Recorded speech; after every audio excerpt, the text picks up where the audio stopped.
Hey, welcome back. So in this video, we're going to be talking about logging. Logging is basically a tool that you can use to keep track of what's happening in your programs on an ongoing basis.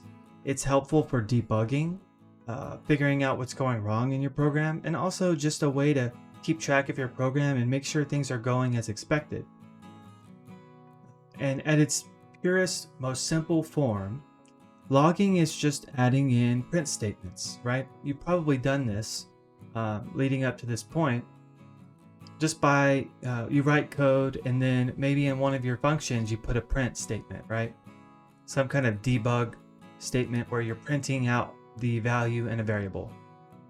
And you're just trying to keep track of what's going on in your program as you're writing it. So, this is super helpful and an easy way to find errors. But it's pretty annoying too, because as you get more advanced and you start getting larger programs, you have these print statements everywhere, right?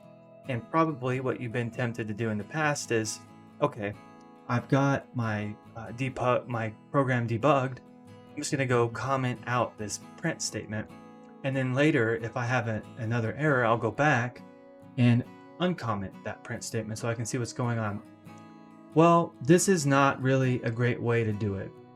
For one, it just bogs your code down, makes it look bad. And when you do run into an error, think like you have a program that's 200 lines of code. Now you've got to go through and find all these print statements and uncomment them. And it just wastes your time. So let me show you how you can save yourself time, make your code look cleaner, and do something that's more sustainable for the long term. And to do that, we're going to talk about using the logging module in Python. This module is built right into the standard library, so you don't have to install it. I love when that's the case. And basically, there's some ways we're going to set it up, and we'll talk about that in a second. But basically, there's several different log levels. There's 5 total. And you can think of these different levels as different volumes that you can turn up on the logging. So when you write out a statement, you can, instead of just writing out print, you're going to be able to say, hey, this is a debug print statement, right? And the debug statements will have all the small details. They're going to say, this is up to you what you put in each of these different levels of print statements. I'm saying print statements, but it's not a print statement, but I want you to kind of draw the connection here. You get to say, hey, these statements that I'm writing out, these are for debugging. These ones are for info, so general events that happen, more higher level. Oh, these ones are warning. So maybe a potential problem your program's going to run into. Or, these statements I'm writing out are for errors. So only print these out when the program failed due to something. Oh, and I misspelled critical here, but just fix that.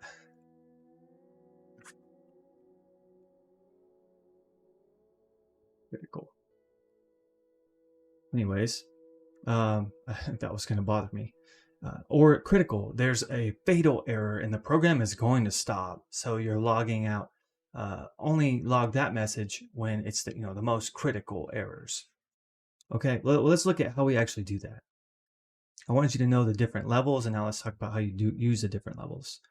So just like everything else, you import the module you want to use. We're importing logging. Ignore this comment for now, and we'll talk about that in a second. And the first thing you do is you set up the config for logging. And first thing you'll set when you're calling this basic config class method is level equals logging dot, and you set the level of logging you want to use. Okay, so let's just say we're setting debug for now, and I'll explain how that works in a second. And to set that, you type out logging dot debug, all caps. And what that is that's a class on the logging, or a property on the logging class. So the logging class knows what logging.debug is. And you set the format for your log messages. So this is just a standard way to do it. You could do it many different other ways. You get to control what it looks like. But this will set out the date time and the level of the alert and then the message that you print. And we'll see what that looks like in just a second. So to actually write out your debugging statements now, instead of saying print start a program, you're going to say logging.debug. So this would be a debug statement. And the way it works is, because I have my level here set to debug, I will see statements that are debug statements like this one. Now, up here, the order of these different log levels is important.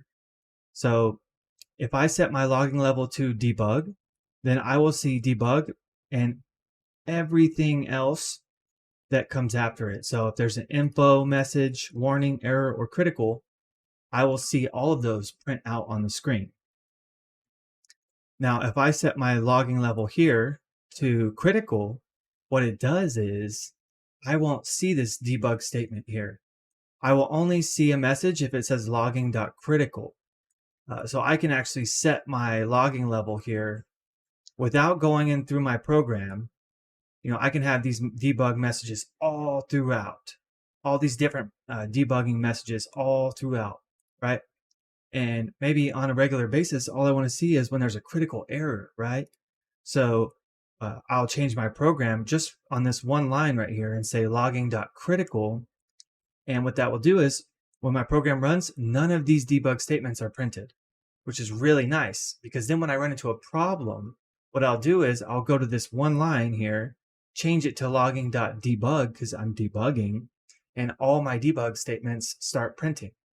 This is a really, really powerful way to control the logging in your program and keep things nice and clean.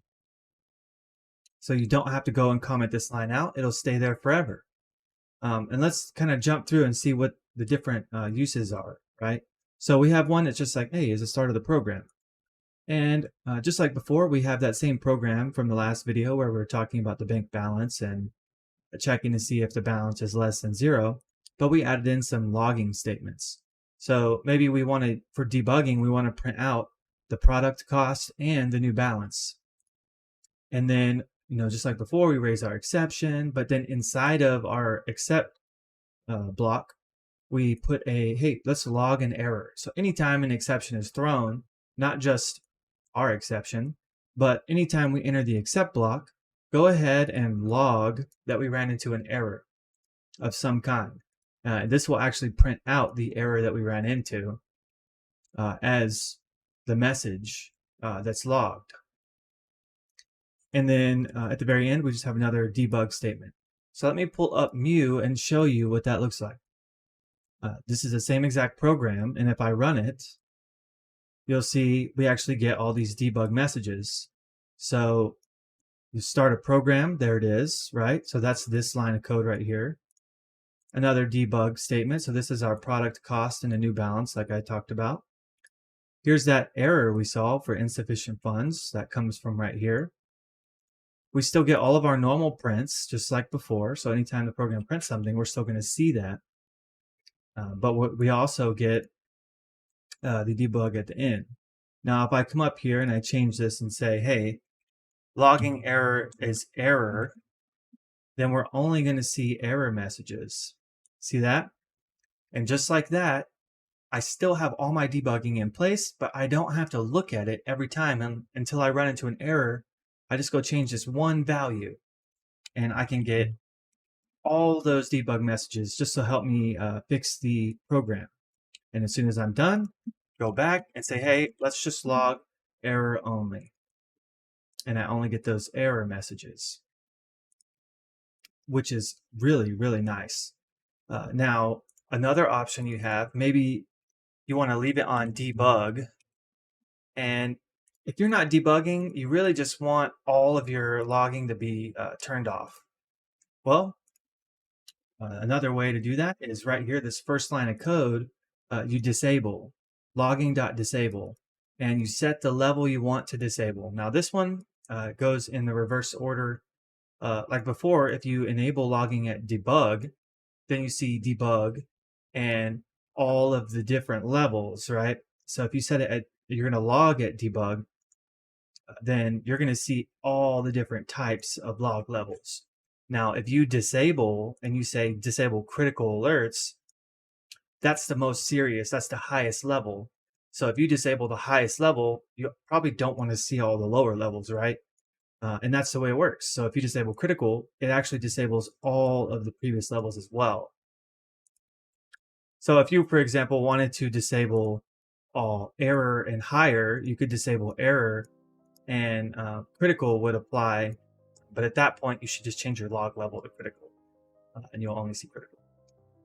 But if you want to turn off all logging until you're ready to turn it back on, you just run this line of code right here at the beginning. You won't get any logging. So this is another way where you can leave literally everything alone. And then when you run into an issue, you just come and comment out this one line of code here to basically enable your logging, run it, and you've got all your debugging. Very nice. You got one line of code that controls all the debugging. Now let's look at one more thing that's pretty nice. So you might have noticed, well, for one, we get all of our print statements, right? Along with all the debug. That kind of clutters everything up, and maybe you're running this code on a schedule and you're not watching it, and you really want to save it to a file, and you can go check on that file every now and then and just see, did you run into, you could maybe search that file for the word error, see if you ran into any errors, right? Well, all you have to do in order to do that is when you set up your config, pass in this one parameter here, file name equals, and then the file name you want to save all your logs to. If you do that, then all of these messages here get printed into that file and saved into the file. So just something useful for you.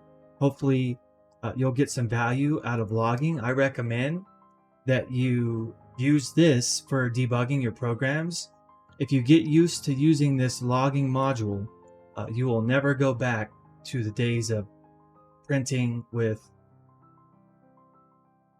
your the print statement and debugging that way. You know, that's a quick and dirty way to do it, but this right here is maintainable, and this is what takes your program to the next level. So until the next video, I appreciate your time. Thanks.